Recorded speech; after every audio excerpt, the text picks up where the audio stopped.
सबसे पहले हम बात कर लेते हैं कंजर्वेशन क्या चीज है। इस लफ्ज की बात करें, इस वर्ड की बात करें तो इसका मतलब होता है प्रोटेक्शन, किसी चीज को बचाना। अब क्यों बचाना है, किसको बचाना है, हम यहाँ प्लांट्स और एनिमल्स की बात कर रहे हैं। प्लांट्स और एनिमल्स को बचाने की जरूरत क्यों है, इसके बारे में हम बात करेंगे। अब कंजर्वेशन की डेफिनेशन की बात करें तो ये डेफिनेशन इसकी है, इसकी डेफिनेशन कहती है conservation is a careful preservation and protection of something to prevent its over exploitation और डिस्ट्रक्शन। किसी चीज की प्रिजर्वेशन करना, प्रोटेक्शन करना इसलिए ताकि वो ओवर एक्सप्लॉयट ना हो या डिस्ट्रॉय ना हो। प्रिजर्व का मतलब होता है किसी चीज को ऐसे यूज करना, ऐसे रखना कि वो काफी लंबे समय तक रह सके, अवेलेबल रह सके। प्रोटेक्ट का मतलब होता है बचाना, हम लोग बचाते हैं इन चीजों को ताकि ये लंबे समय तक चल सके और ये आगे आने वाले जनरेशन को भी मिले ये चीजें। अब नीड क्या है कंजर्वेशन की। आप जानते हैं कि प्लांट्स और एनिमल्स हमारे लिए बहुत जरूरी हैं। प्लांट्स जिनसे हमको ऑक्सीजन मिलती है जो कि हमारा प्राइमरी सोर्स है फूड का, एनिमल्स भी हमारे लिए बहुत जरूरी होते हैं और ये सारी चीजें जो है हमारा इकोसिस्टम को मेंटेन रखती है, बैलेंस में रखती है। फूड चेन में हर एक ऑर्गेनिज्म का एक अपना रोल होता है। हम लोग ऑक्सीजन जो है उसके बिना लाइफ एक्सपेक्ट भी नहीं कर सकते हैं, सोच भी नहीं सकते हैं, इम्पॉसिबल है हमारी लाइफ ऑक्सीजन के बिना। कहां से आ रही है, वो प्लांट से आ रही है। खाना हम लोग नहीं खाएंगे तो कैसे एनर्जी मिलेगी, नहीं जी पाएंगे।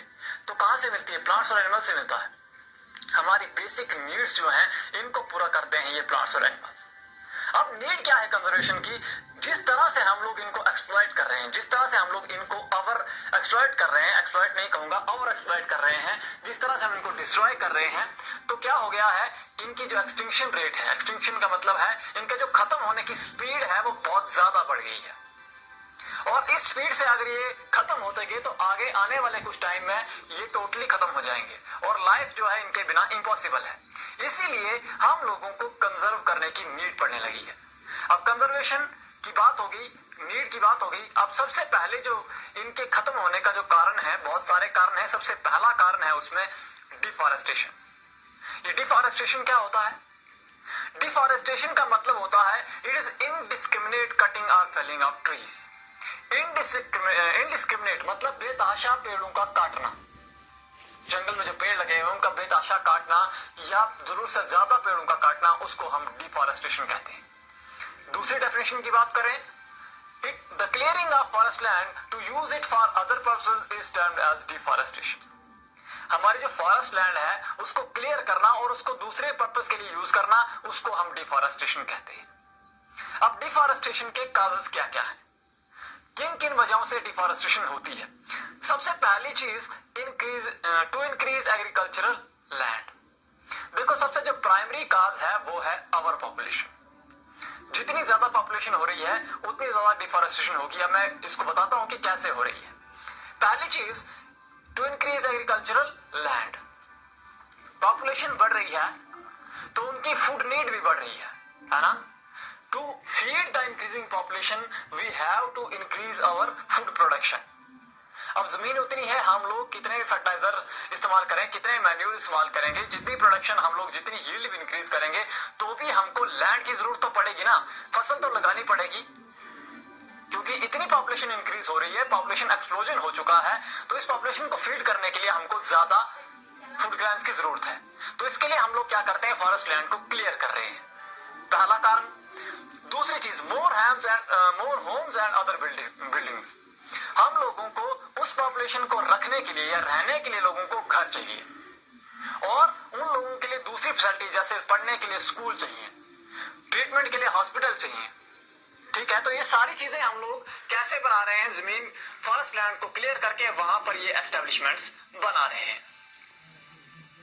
तो set of factories and industries. अब जितनी पॉपुलेशन बढ़ रही है तो उतनी सारी चीजों की डिमांड बढ़ रही है। ज्यादा कपड़ों की जरूरत है, ज्यादा किताबों की जरूरत है, ज्यादा मोबाइल फोन्स चाहिए, ज्यादा और चीजें चाहिए, ज्यादा दवाइयां चाहिए, मतलब हर चीज की डिमांड ज्यादा है। तो उसके लिए ज्यादा फैक्ट्रीज और ज्यादा इंडस्ट्रीज की भी जरूरत है। तो हम लोग फॉरेस्ट लैंड को क्लियर करके वहां फैक्ट्रीज या इंडस्ट्रीज सेटअप कर रहे हैं। अगली चीज, हम लोग फॉरेस्ट वुड को एज फ्यूल भी इस्तेमाल करते हैं, यानी कि जंगल की जो लकड़ी है उसको हम घर में खाना बनाने के लिए एज ए फ्यूल भी इस्तेमाल करते हैं। वो भी एक कारण है डिफॉरेस्टेशन का।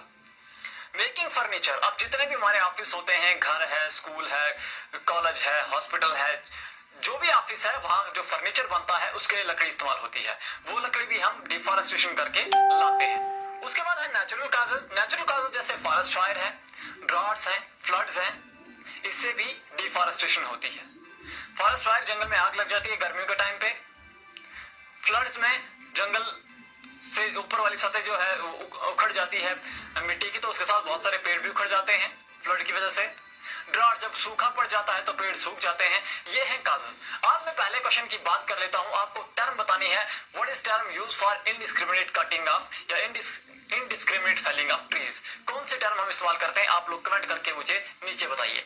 तो अब बात करते हैं कॉन्सिक्वेंसेज ऑफ डिफॉरेस्टेशन की, कि क्या हो रहा है इस डिफॉरेस्टेशन की वजह से, क्या कॉन्सिक्वेंसेज क्या हो रहे हैं, नतीजे क्या निकल रहे हैं। पहली चीज क्या हो रही है, destruction of habitat of plants and animals. Habitat की डिस्ट्रक्शन हो रही है। हैबिटेट क्या होता है? हैबिटेट होता है द लिविंग और dwelling place of an organism, जहां पर एक ऑर्गेनिज्म, प्लांट या एनिमल, जहां उसकी पूरी लाइफ गुजरती है, उसको हम कहते हैं हैबिटेट। हम एनिमल की बात ज्यादा करेंगे क्योंकि प्लांट तो एक ही जगह फिक्स रहते हैं। तो जहां ऑर्गेनिज्म पूरी अपनी लाइफ गुजारता है उसको हम कहते हैं ड्वेलिंग प्लेस, या उसको हम कहते हैं हैबिटेट। अब आप लोग देखते हो बहुत कॉमन इंसिडेंट्स हो गए हैं लेपर्ड अटैक के। कहीं पे जानवर मार दिया, कहीं पे इंसान पे अटैक हो गया। रिसेंटली मैंने एक वीडियो देखा था जिसमें लेपर्ड जो है सीधा घर के अंदर घुस गया था। ऐसा क्यों हो रहा है? ऐसा इसलिए हो रहा है क्योंकि हम लोगों ने अपनी खुदगर्जी के लिए उनके घर छीन लिए हैं। हमने उनके जंगल, जो उनके घर हैं, वो छीन लिए हैं। अब वो जानवर कहां जाएंगे? वो जानवर तो आएंगे ही ना लोकेलिटी में हमारी। तो पहला कारण ये है। दूसरी चीज, डिक्रीज लेवल ऑफ O2। आप लोगों ने 7th में पढ़ा था फोटोसिंथेसिस न्यूट्रिशन इन प्लांट्स, जिसमें आपने फोटोसिंथेसिस पढ़ा था। उस प्रोसेस में ऑक्सीजन निकलती है। जिसने वो क्लास नहीं देखी है या वो क्लास देखना चाहता है तो आप लिंक से जाकर देख लेना, मेरी 7th क्लास की प्लेलिस्ट में जाकर देख लेना, वहां पर मौजूद है। तो क्या होता है, आपने फोटोसिंथेसिस के बारे में पढ़ा था, तो वहां पर क्या होता है कि कार्बन डाइऑक्साइड यूज होती है, ऑक्सीजन रिलीज होती है इन प्रोसेस ऑफ फोटोसिंथेसिस, जब फूड बनता है। जब प्लांट्स खत्म हो जाएंगे, प्लांट्स कम हो जाएंगे, तो नेचुरल सी बात है कम ऑक्सीजन निकलेगी, तो डिक्रीज हो जाएगा ऑक्सीजन का लेवल। एटमॉस्फेरिक लेवल है ऑक्सीजन का, वो कम हो जाएगा। Increase level of CO2 and other pollutant gases. क्योंकि कार्बन डाइऑक्साइड यूज होती है फोटोसिंथेसिस में, जब प्लांट्स कम हो जाएंगे तो कार्बन डाइऑक्साइड यूज कम होगी, तो उसका लेवल बढ़ जाएगा हमारी एटमॉस्फेयर में।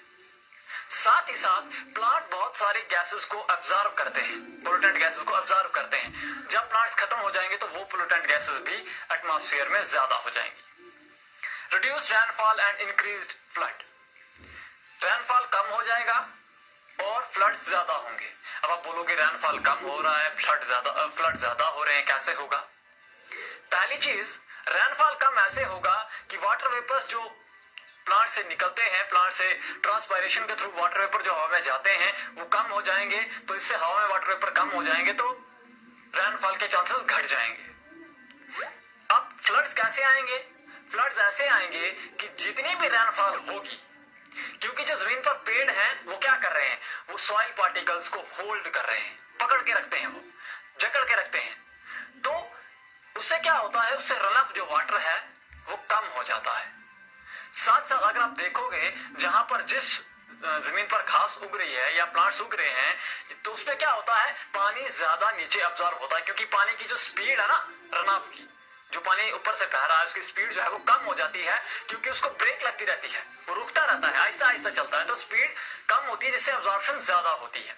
लेकिन जब ट्रीज नहीं रहेंगे, जब प्लांट्स नहीं रहेंगे, कवर नहीं रहेगा प्लांट का, तो क्या होगा, उसकी स्पीड कम नहीं होगी, रन ऑफ वाटर की जो स्पीड है वो कम नहीं होगी, और वो तेजी से बहेगा और ऊपर की जो लेयर है उसको ले जाएगा, और फ्लड्स जो है आने के चांसेस ज्यादा होंगे। लो लेइंग एरियाज जो है वहां पर पानी ज्यादा नीचे की तरफ बहेगा, तो क्या होगा, फ्लड ज्यादा आएंगे। नेक्स्ट है ग्लोबल वार्मिंग।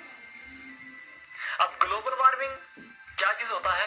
ग्लोबल वार्मिंग का मतलब होता है average increase in temperature of earth. ये कैसे हो रहा है? ये हो रहा है due to CO2 and other gases. Main primary gas जो है इसमें CO2 है। इससे क्या हो रहा है, ये CO2 एक ऐसी गैस है जो हैवी है, एटमॉस्फेयर में नीचे रहती है, यानी जमीन के आसपास नजदीक में एक कवर बनाती है, और ये इंफ्रारेड रेज को ट्रैप करती है। इसके बारे में हम डिटेल में पढ़ेंगे आगे। इंफ्रारेड रेज को ट्रैप करती है जिससे हीट हो जाता है, हमारा जो अर्थ का सरफेस है वो हीट हो रहा है। ठीक है, अगला है सॉइल इरोजन एंड डेजर्टिफिकेशन। अब सॉइल इरोजन कैसे हो रहा है वो मैंने आपको बता दिया पहले ही, इस reduce and fall and increase flood में मैंने आपको सॉइल इरोजन के बारे में बता दिया। जब प्लांट कवर हट जाएगा तो हमारी जो जमीन है वो क्या हो जाएगी, हमारी जो सरफेस है लैंड की या सॉइल की जो सरफेस ऊपर की टॉप सरफेस वो बह जाएगी रन ऑफ वाटर के साथ, उसी को सॉइल इरोजन कहते हैं। पानी के साथ बह जाना उसका या विंड के साथ उड़ जाना, उसी को सॉइल इरोजन कहते हैं। जब वो टॉप लेयर फर्टाइल सॉइल की टॉप लेयर उड़ जाएगी तो पीछे रह जाएगी जो सॉइल, वो सैंडी सॉइल रह जाएगी, यानी नीचे जो है वो सैंडी सॉइल रह जाएगी, तो वो उस वैसे वैसे वो डेजर्ट में तब्दील हो जाएगा।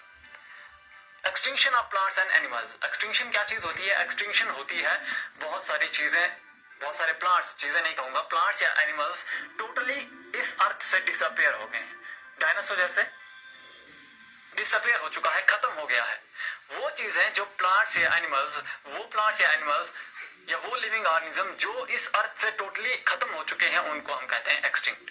तो बहुत सारी चीजें हैं, बहुत सारे प्लांट्स और एनिमल्स हैं वो खत्म हो चुके हैं, तो ये भी इसका एक कॉन्सिक्वेंस है। अब क्वेश्चन नंबर 2 है, which is the major gas that is responsible for global warming. ये 2 सवाल आपने कमेंट बॉक्स में मुझे इनके आंसर बताने हैं कि इनके आंसर क्या है। तो आज के लिए इतना ही, फिर मिलते हैं एक नई वीडियो में, तब बात करेंगे नए टॉपिक पे। लेकिन